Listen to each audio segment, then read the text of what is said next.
నన్ను మేడం అని పిలవద్దు, సీతక్క అని పిలవండి. అధికారులకు మంత్రి సూచన. మేడం అంటే దూరం అవుతుందన్న సీతక్క అంటే మీ చెల్లి అక్కగా కలిసిపోతామని వ్యాఖ్య. మేము కూడా కలవడం జరిగింది వాస్తవంగా సీతక్కను.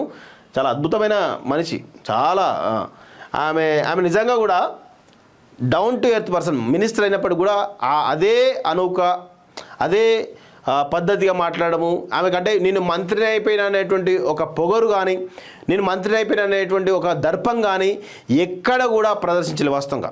నేను అక్కడ ఆమెతో ఒక 15-20 నిమిషాలు అక్కడ ఉన్నాను వాస్తవంగా.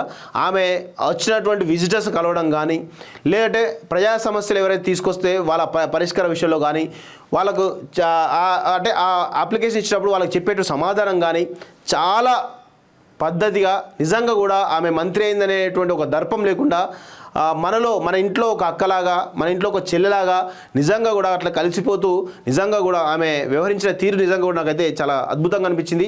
ఆమెకు నేను హ్యాట్స్ ఆఫ్ చెప్తున్నాను. ఎందుకంటే మొదటి నుంచి కూడా నేను ఆమెకు ఫ్యాన్ వాస్తవంగా. ఎందుకు అంటే కరోనా సమయంలో కానీ, అంతకుముందు నేను 2009-2014 మధ్య కూడా ఆమె వర్కింగ్ స్టైల్ నేను చూసిన. టీడీపీలో ఎమ్మెల్యేగా ఉన్నప్పుడు ప్రజా సమస్యల కోసం ఆమె తిరిగిన, అంటే ఆఫీసుల చుట్టూ, కలెక్టర్ ఆఫీసుల చుట్టూ కావచ్చు, ఆఫీసుల చుట్టూ కావచ్చు, ఎక్కడైతే ఆదివాసులు జరిగిన అన్యాయం గురించి కానీ చాలా రకాల సమస్యల గురించి కానీ ఆమె ప్రతి దశలోనూ ఆమె వ్యవహరించిన తీరు చాలా అభినందనీయం వాస్తవంగా.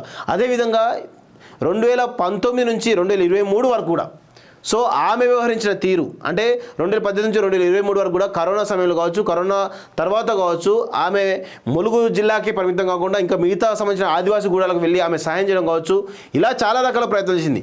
అయితే కొంతమంది బీఆర్ఎస్ సంబంధించిన కొంతమంది సన్నాసులు ఆమెను విమర్శించేటువంటి ప్రయత్నం చేశారు. ఆమెను ఓడగొట్టడానికి పోచంపల్లి శ్రీనివాసరెడ్డి అనేటువంటి దుర్మార్గులు, సతీష్ రెడ్డి దుర్మార్గులు పెద్ద ఎత్తున ప్రయత్నం చేసి ఈరోజు విఫలం కావడం జరిగింది వాస్తవంగా. వాళ్ళ కూడా కాలేదు ఆమె మంచితనాన్ని ఓడగొట్టడానికి. అంటే మంచితనంగా ఉంటే ప్రజలు ఎట్లాంటి దుర్మార్గులు వచ్చినా, ఎట్లాంటి విలన్లు వచ్చినా కానీ గెలిపిస్తారు, ఆదరిస్తారు అనేది ఈమె మొలుగులో గెలవడం ఒక నిదర్శనం కనబడుతుంది. అంటే ప్రజలకు దగ్గరగా ఉంటే ఆ విధంగా, అంటే ఆమె కనీసం రాష్ట్ర ప్రభుత్వం ఆ మొలుగును డెవలప్ చేయడానికి కనీసం ₹1 ఫండ్ కూడా ఇవ్వలేదు.